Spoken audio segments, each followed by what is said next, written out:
Hey guys, on today's episode, we have Emily Barfield with us. She is the owner of In Bloom Counseling and a therapist at Impact. We talk about what inspired her to be a therapist in the addiction space. We talk about her experience with family members in addiction. And then we also talk about misconceptions and the stigma around addiction and alcoholism. So tune in. It's a good one. Welcome to Impacting Recovery Uncensored. I'm your host, Sarah Pritchard. This is a podcast where we dive deep into the real, uncensored truths about addiction, recovery, and everything in between. No sugarcoating, no judgment, just honest conversations that can help lift up the solution. So let's get started today. We have Emily Barfield. She is a therapist at Impact Recovery Center and also has your own private practice, In Bloom Counseling. Yep. Okay. Perfect. How are you? I'm great. Good. Grateful to be here. Yes. Yeah, excited. Yeah. Excited. Well, I'm excited too, and I think this is going to be a good conversation because I think there's a lot of people that are going to benefit from your point of view and your experience and all the things. So, Wow, that's a big deal that you say that. So I guess just to kind of kick things off, tell us a little bit about your journey and what kind of first inspired you to be a therapist and get into the mental health field in the first place. Well, that's a great question. So when I went to college, originally, I really didn't know what I wanted to do. I changed my major tons of times. I come from a family of teachers. My mom's a teacher, my sister's a teacher, grandparents were teachers. And so my undergrad was actually in teaching math, and I did that very briefly before I decided that was not for me. And I actually had a mentor at church. He was my pastor, and he had a counseling degree. And so I was like, well, I'm just going to go back to school and get a counseling degree. And honestly, I think my intentions in the beginning were to work in like a church, and do ministry. And along the way, I fell in love with the clinical side and wanted to pursue licensure. And so that's kind of how I got into it. But in school, we talk about what populations do you want to work with, and number one on my not list was addiction. Oh, and really? number two was men. Oh my gosh. And so it's funny how life works out. But yeah, that's kind of how I got here. And I never ever dreamed that I would work at a recovery center for addiction ever. Right. I know. That's what I have said in the past. You're telling me that I'm going to be on a farm working with, in the addiction space. Yes. Sober, all these things. Never would have dreamed that ever in my life. No.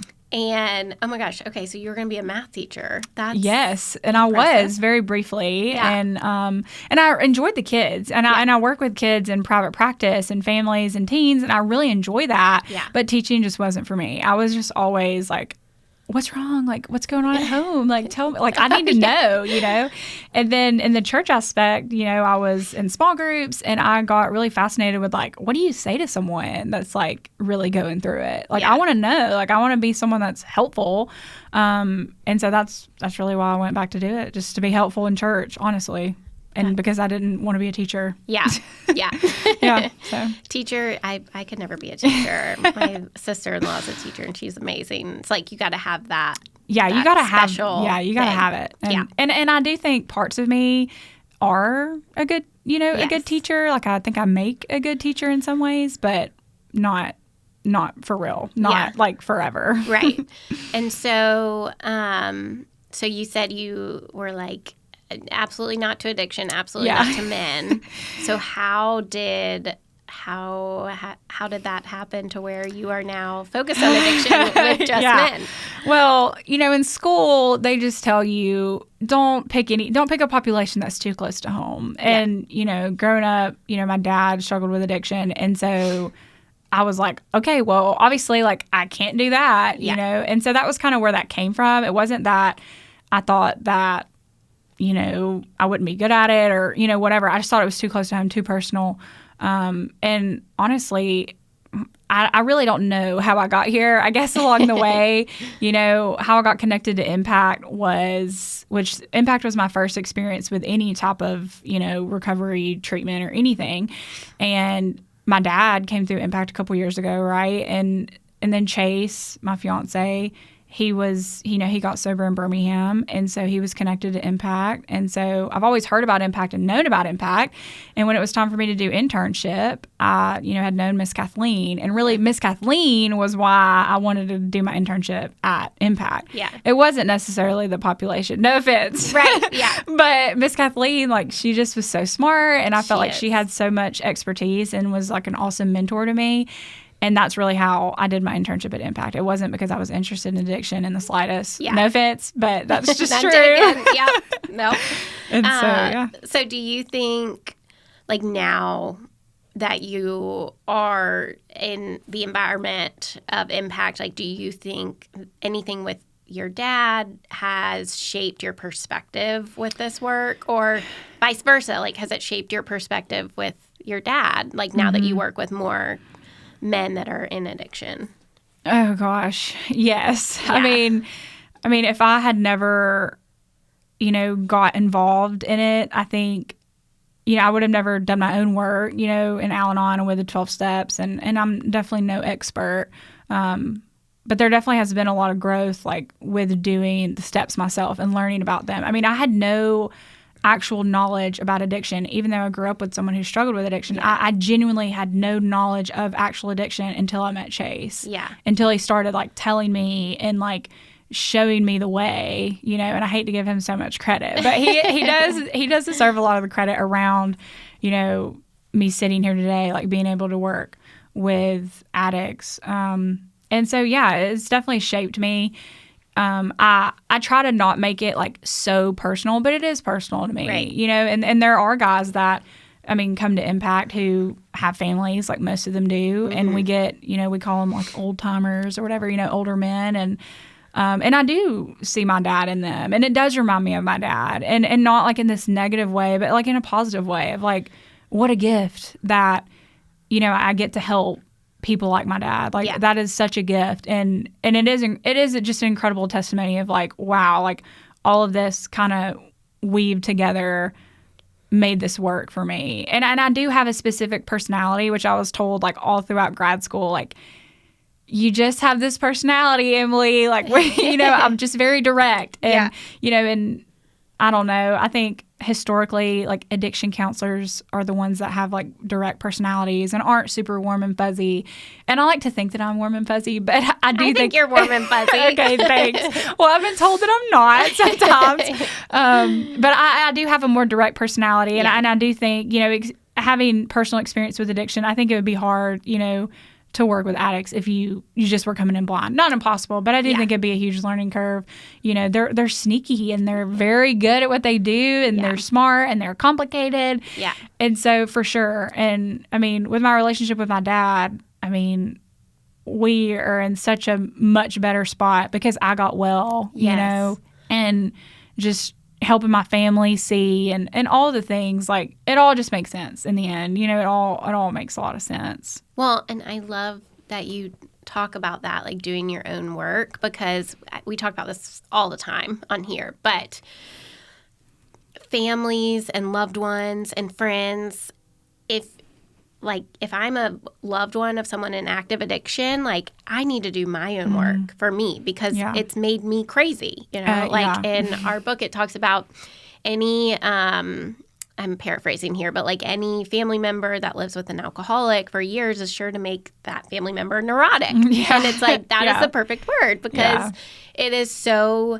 chaotic and complicated, like you said, and just, and so for you to have the opportunity to go through your own work and to be able to share that and how much more you can understand your dad and understand the guys that you work with and that sort of thing. Yeah. Because like I said, we say this all the time, but it's just okay, we're focused on the addict. They're the ones causing all the problems. Why do I have to do anything? Yes. And do you hear that on the family calls and the family program that we do you hear that kind of stuff from them? Yes, I definitely hear that. And I mean, and I said the same thing. I get this long email from Miss Kathleen with all these books I need to order and all these things and all these meetings I need to go to. And at first, like, we didn't do it. Like, me and my mom were like, nope, we're not doing that, and she sought me out. She called my cell phone, and was like, why aren't you coming? She she was like, you're coming, like, you need to come.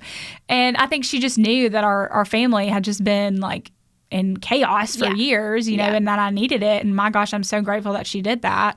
But yeah, I mean, I thought the same thing. I was like, like, I'm the one, like, in the Al-Anon book, it literally talks about, like, I'm the one that has held this family together. I'm the one that went to work. I'm the, all these things. And, like, that was what I told myself, right. And, like, and so absolutely, I hear that from families. And I try to tell them too, we can find peace, like, regardless of situations, and find freedom away from this. It doesn't have to be this way. Yeah. And I used to have, like, shame around that, and I used to be fearful of telling people, like, hey, I'm, like, good, because I would be scared that they would think, like, I didn't care about my dad or whatever.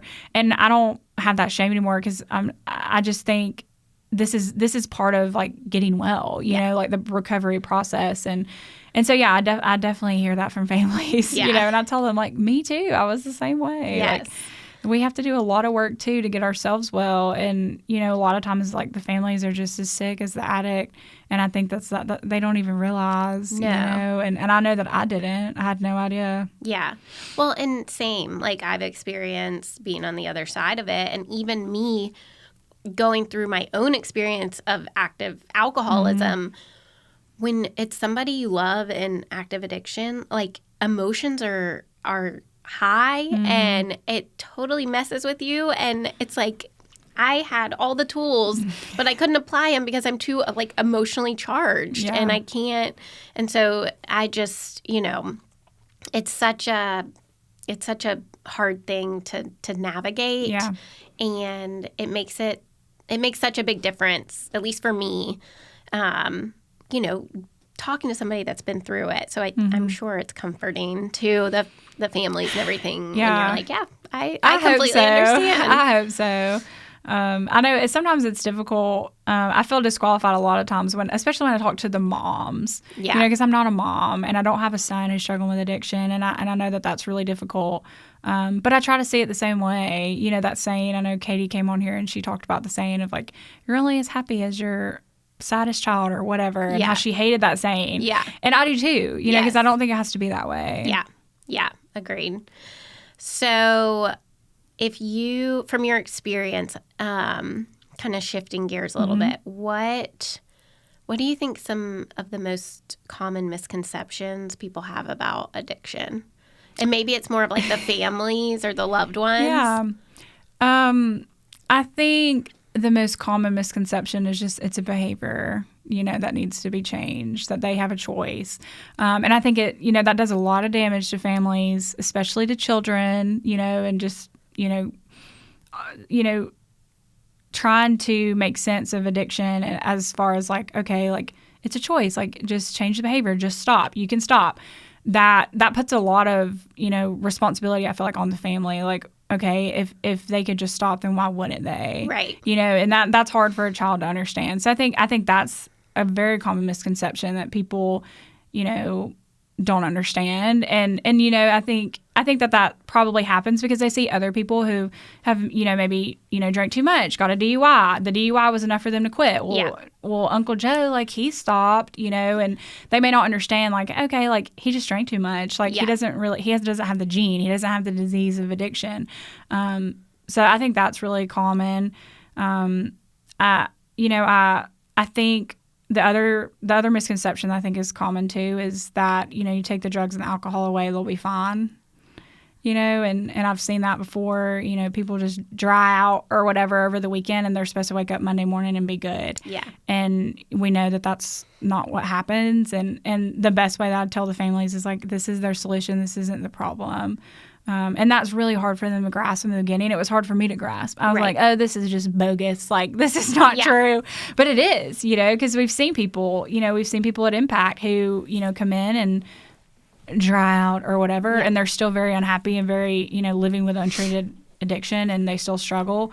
So I'd say those are probably the most common misconceptions and the ones that bother me the most, I think, that I try to hey, this is really the truth. This is really where we're trying to get you to, not so much over here with, behavior modifications and that kind of thing. Yeah. Well, and that's what is hard to grasp, I think, for a lot of people that are non-addicts and alcoholics, is what do you mean it's the solution? It's burning their life down. Yeah. How could this be the solution? But it provides this sense of ease and comfort, when they take the substance, when we take the substance. And, we've talked about it on here, but there's no control once the substance goes in, obviously. So it goes completely off the rails. But even if only for a day, an hour, 5 minutes to get that feeling, that's what the addict is chasing. Yeah. And so so once you take away my warm, fuzzy blanket, the thing that I can do life with, and I don't have another solution, of course I'm going to go back to it, or of course I'm going to be miserable. Yeah. And I think I'm glad you brought that up, because I feel like we haven't talked about that in a long time. Because it's hard to be how could heroin be the solution to my son's life? But it's that feeling. It's that hole in our soul. It fills it up, but it's not real. It's not the real solution. And so they've got to have something else. Absolutely. And that's hard to grasp. I get it. And I think that's with anything though, right? I think no one really wants to admit you have issues. It's internal. Very rarely are things external. It's internal issues. And that goes for anything. But I think that's very hard for people to grasp, and it's hard to be accountable, and to take action and make change with anything, not just addiction. So I know why it's hard, but I just wish it was more, understood. Yes. Especially in the clinical space. Right. It's very misunderstood clinically. Yeah. Yeah. Which is a whole other conversation. We'll do another episode on that.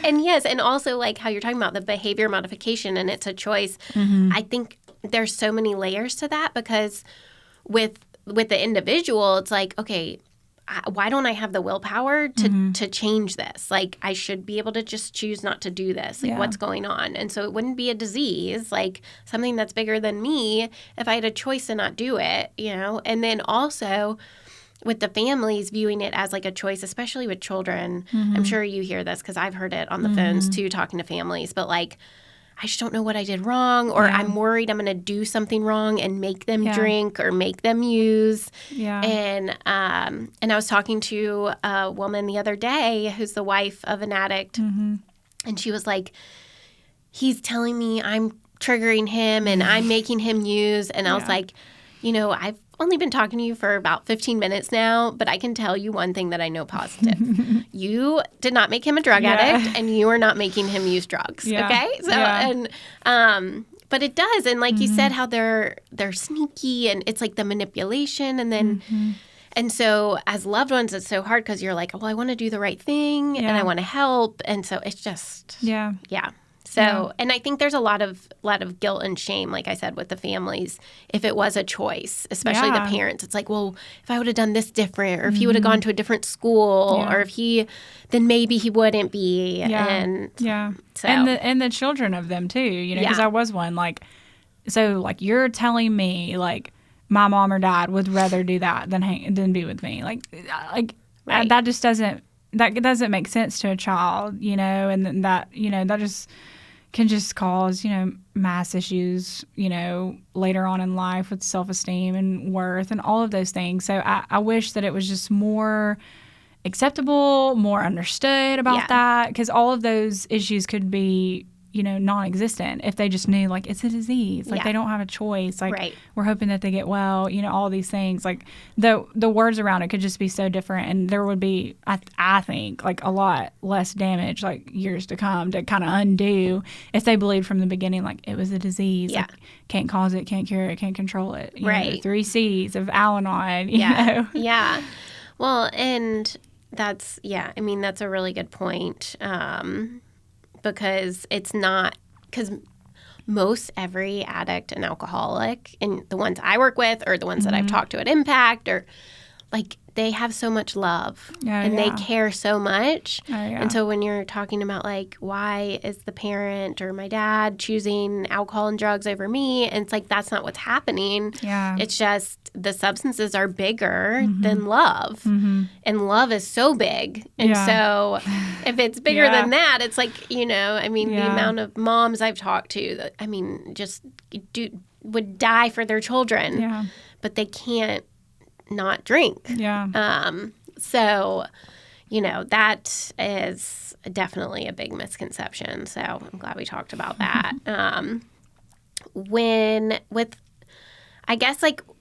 How do you approach working with individuals who might feel resistant or hopeless, like when they first get to treatment?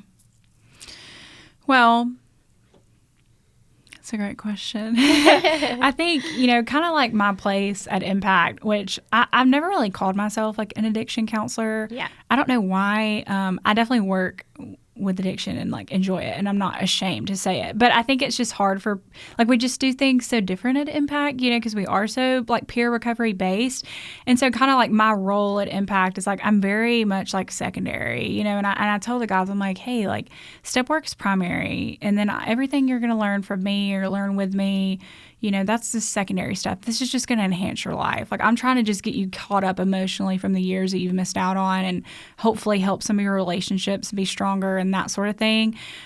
So when they're hopeless, when they first come to Impact, like, I definitely remind them of, your brain is playing tricks on you. Like, your brain is absent of your solution. Your brain is just, it's trying to balance itself out. Like, you're probably not sleeping well. You're probably not eating well. Like, physiologically, like, what's going on in your body is not good. It's going to be okay. Like, please give it time. Like, let the step work. It's tough. Guys come in, 7 days sober, and they've got to get going on the step work. And so I just try to, definitely encourage them. And I try, the other part, what I was talking about, the secondary stuff that I teach, and we do groups together. But the other part of my job, I think, is just like, hopefully to just be the safe space. I don't have all the answers.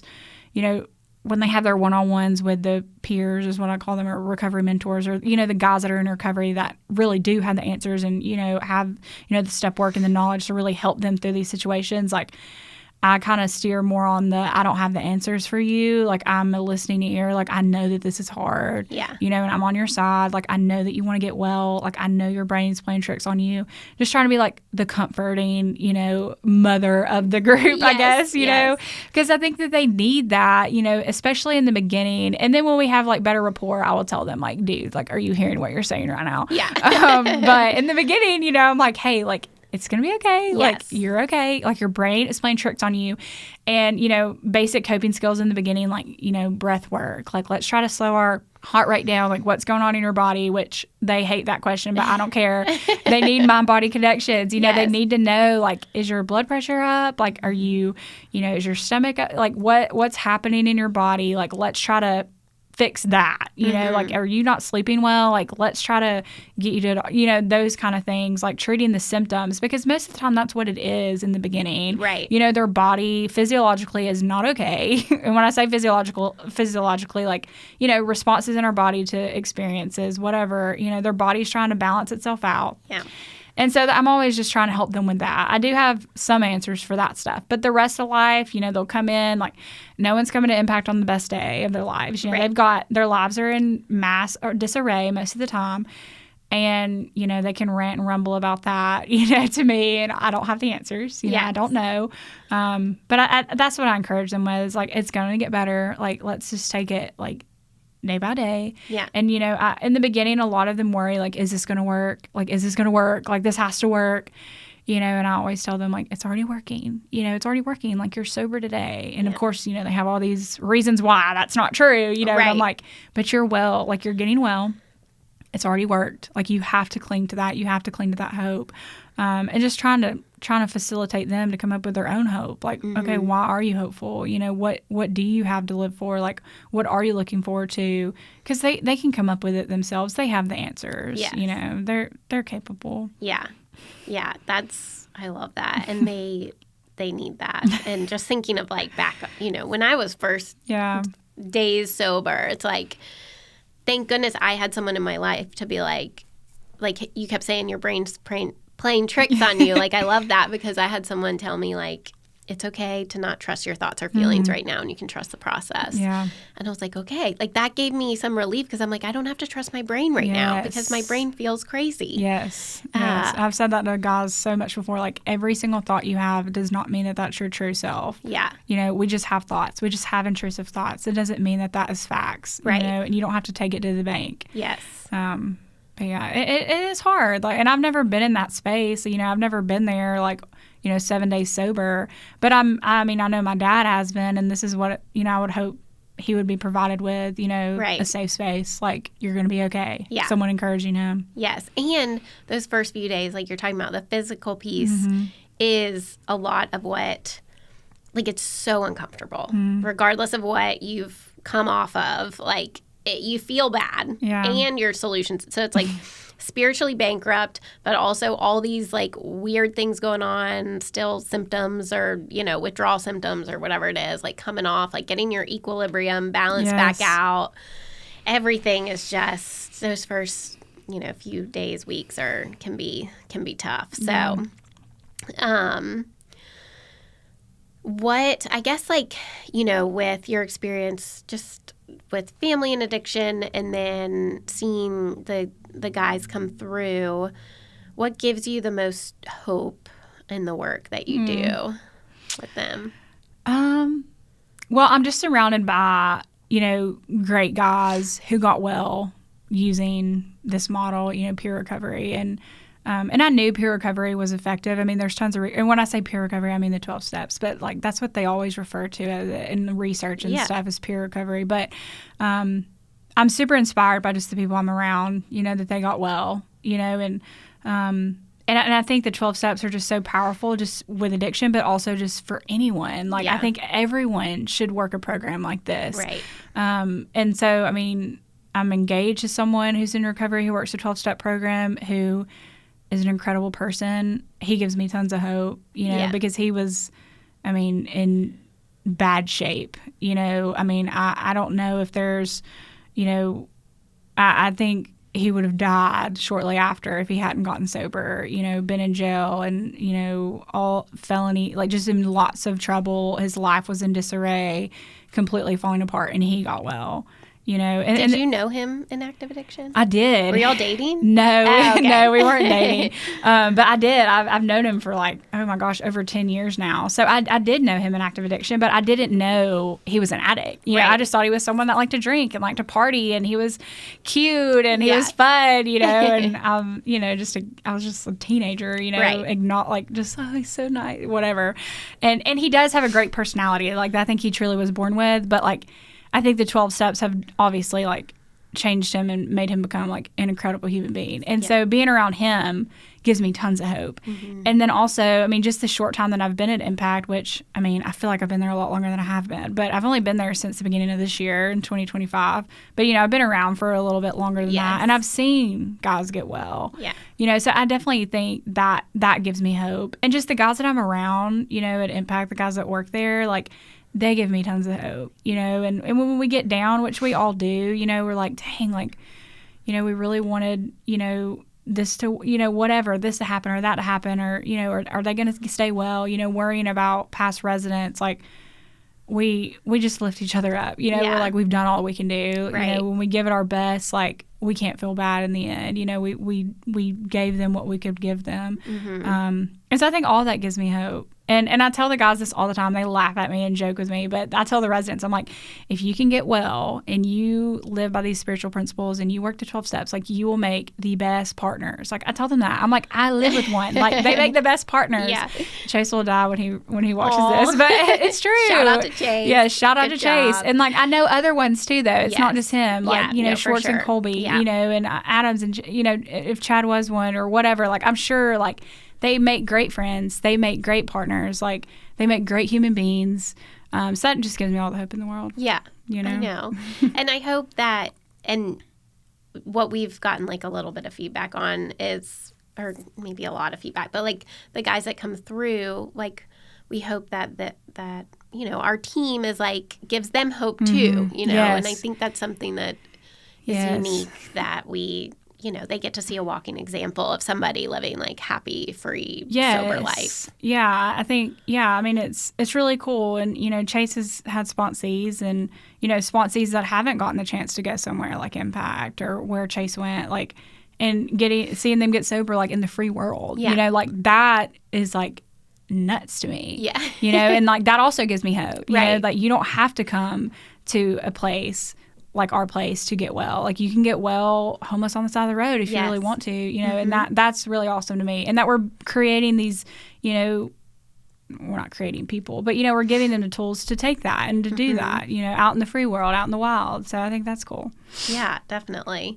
So kind of going back to the family side of things, is there any advice that you would give family members who are supporting someone in recovery? And then I use supporting lightly because maybe this is two questions, like the advice and then what is support? Yeah. Well, you know, I think, and I always share this with the families, and I always try to tell them, like, you know, you can have peace and you can find freedom around the loved one in your life, even if they don't get well. And that's very scary to say that, especially, you know, the families who've, you know, their person has just checked into Impact or whatever, like, oh my gosh, like, you're telling me they're not going to get well, but there's no guarantee. Yeah. You know, and I think that's like how we make a greater impact is like getting the families well, you know, and that's always what I tell them is like, there's so much hope around it. Like, you can be okay even if they're not okay. And I think that goes around anything in life. Like, if you can find peace with yourself internally to where external things are not crushing you constantly. Right. Because life, we're going to have suffering, right? But if we can get okay with ourselves, then like the rest of our life will be pretty peaceful. Yeah. You know, and that's kind of always what, you know, I encourage families to recognize is like finding peace around this, like life just gets a lot easier, you know, and letting go, letting God, you know, having a spiritual aspect in your life is so important. And just like practical things, like I teach the families or try to, you know, tell them that I do around my dad. And I don't remember who taught me this, but I love to tell them. I'm like, I always like when it comes time to do like practical things for your loved one who's struggling, you know, look at it through the lens of like, who is this really about? Like, is this about me or is this about them? You know, and are you going to have to sit in discomfort if you don't help them or if you don't do this, you know? And I think just acknowledging that and realizing like this really isn't about them. Like, this is more about me, like not wanting to be uncomfortable with like, you know, if they need this or they need that or, you know, whatever. Making them mad or I've made them upset. Now I'm uncomfortable. Like most of the time if we go back and we really recognize like it really is more about us than it is about them. We want it to be about them because it makes us feel better. We're like, oh, we're dealing with this person, like, you know, not wanting to be accountable. But I encourage families to do that. And then I always tell families this too, which I use this with the guys at Impact. I'm like, you wouldn't be loving them well if you just stood idly by and just let them. Yeah. You know, like let them live in your house and do whatever they want to do and provide them with this. You know, you would not be loving them well. And so hard conversations have to happen, you know, tough decisions. And there's no rule book. Like, there's not like, don't do this. Right. Don't do that, you know, like. Which it makes it that much harder because it's like everyone has their own unique circumstance. Yes, they do. And every single person, you know, has different relationships and different dynamics. And it's just so complicated, you know. But that's my encouragement to families always is just, you know, what are you doing to love them well? Like, you wouldn't be loving them well if you just let it happen. Yeah. You know, and that's been my lifeline like lots and lots of times, you know, with residents and personally. Well, and that reminds me of what Chad says all the time, like, do everything to support their recovery, do nothing to support their addiction. Yeah. And so, like when Schwartz was on here, the last episode, he was talking about when he was in sober living and, you know, guys in there were getting like brand new cars or something and he didn't have that opportunity. And like, you know, like maybe the person doesn't need a brand new car. Maybe he doesn't need his, apartment that parents are paying for or whatever, but could need help with sober living or, whatever it is. And so it just kind of makes me think of that. And then also about the internal stuff. And like, thank goodness the problem's internal, because we all have different external circumstances, like I said, going on. And the natural thing to do is like, oh, I need to fix this. I need to get the new job. I need to get this relationship or this or that or whatever. But the solution's the same across the board. Yeah. And so that means the problem's the same internally, because we all have different stuff going on. It doesn't matter if you're a billionaire or, like you said, homeless under a bridge on the side of the road. Yeah. You can get well. Yeah. And same for family members of those people. Yeah. Like, it's the same. It's the same. There may be, different stories and more drama or different drama. Yeah. But it's all the same. And that's like when I'm working with alcoholics or addicts or whatever, women, and I'm like, I've qualified them, like they are definitely alcoholic or addict. I'm like, this is good news, because that means this can work for you. Yeah. And going back through, especially people that have like relapsed, and like going back through like what they were doing with their recovery and their life, and seeing that they weren't doing all the things that keep us well. And I'm like, this is good news. I know you feel awful right now and you like hate your life, but like this is good, because if you told me, everything was perfect in recovery and you're doing all these things and you were honest and you're just like thriving and you got drunk or high, I'd be like, I can't help you, Yeah. But it's just so black and white, the solution, and same on the family side, like you said. Like, it's just when we do our own work, we can be okay, even if we go through painful things, but not just having it, I forget what you said, like crush you every day or something like just that. like really in it all the time, and just a victim of circumstances. Yeah.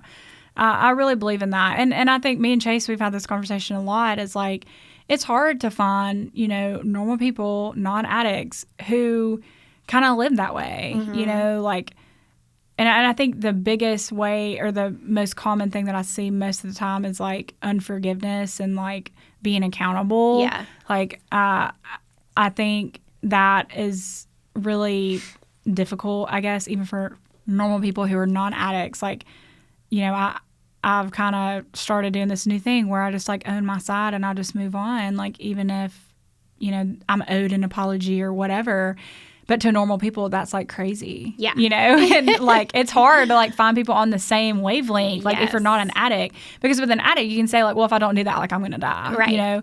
But like with someone like me, it's like, well, why would you do that? And I'm like, because I want peace, and that's just something new I've recently like been learning from Chase. But it is hard, and sometimes I felt like even left out. I'm like, dang, like, kind of wish I was an addict, like at times, because y'all just have this built-in community of people that get it. Yeah. But I've had that conversation with Chase like a lot recently. Just that's no amazing. one gets it, like it's hard for people to get it. Yeah. And I don't really get it, but I have worked on that, just I'm after peace, and that's just one way to get it, just to clear your side of the street and to move on. Yeah.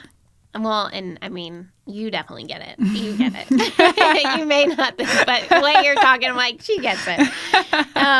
But yes, and it's so true, because like, even with resentment or making amends to people or whatever, like sometimes resentment is like it's all on us, because sometimes that person or that thing or institution doesn't even know I'm mad at it. Yes. So who is it hurting? Yes. Right? And and you have the total ability to like fix it yourself. Yeah. And like find out the deep rooted issues behind it. Right. And like, I'm totally with you on that. Yeah. And just the freedom that comes from that is just, like you said, you can be at peace. Yes.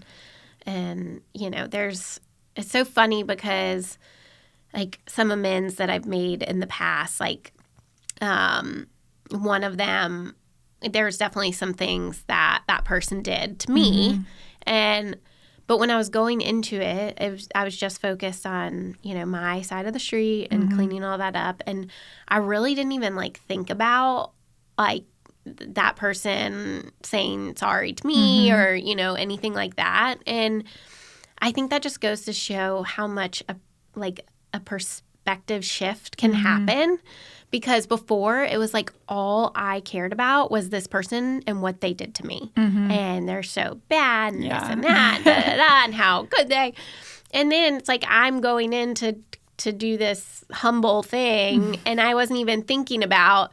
And then like years later, I'm like, oh, like someone was bringing something up. I'm like, oh yeah, they probably could have said sorry in that conversation, but but like I do not care. Yeah, and that's pretty cool. And not to say that that happens all the time or it's that easy or whatever, but it's really neat to experience because when I was so consumed with like these external situations, to have that shift and to me being an alcoholic doing this recovery program, but then also you on the other side of it doing the same thing and you're not an alcoholic and you're getting peace, like it's available to anybody. I know. And I definitely try to share it with like outsiders, like people who have never even like have any experience with addiction.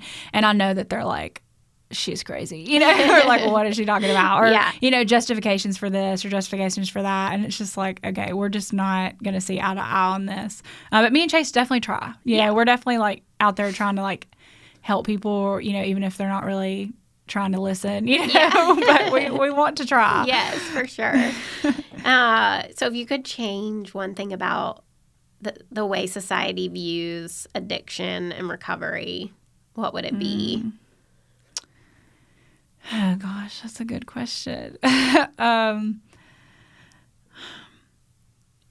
think, I would just change how just addicts are viewed as a whole. The misconceptions that we talked about earlier. Yeah. I hate having to, anytime I, mention my dad, I hate having to say like, but he's a great person. Like he was a great dad. We were best friends. Like he took great care of me. Like, he worked and he tried really hard. And there have been, times where he's, been doing super well and like we've had great moments and he's a spiritual guy and like he believes in God, like all these things. Like I feel like I have to say, because when you hear the word addict, it's just like, there's just, they don't understand. Yeah. So I think I would change that, just the overall perception of addicts, that it's just like, just this huge negative thing. Right. And I've experienced some of that with Chase, just judgmental and people not understanding and luckily like Chase doesn't care at all, but for me I definitely care, don't come after Chase, and not too much of it because he's just doing so well now, but just just the shame around addiction, and even as a family member, like talking about it, like talking about how you have a family member who's an addict and then like someone, shaming you for it, like knowing that like someone in their family is also an addict, and they're just not willing to say it or, and I'm not even after, I don't want people to like feel like they have to share if they don't want to, but I hate that it's just like this very like ugly, like shameful thing. Yeah. I don't think it has to be that way. I think more people would get well if we would be willing to talk about it more. And so in the misconceptions that we talked about earlier, just that, it's a behavior that needs to be changed, and that sort of thing. I think that that's definitely what I would change. Yeah, for sure.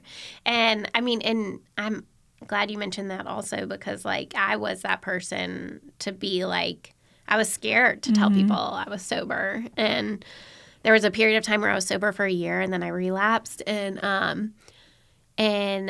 I can't remember if I've shared this before, but I was sober during this time and I had a Christmas party and I was walking around with a glass of champagne because I didn't want people to know that I wasn't not drinking because I thought they would think I was like a loser or like nobody can know she's an alcoholic or she went to treatment or anything like that. And I remember telling my sponsor, she was like, we got to talk about that. Like, that is not okay. Like, before, before I'm, like, hiding my drinking, and now I was hiding my not drinking.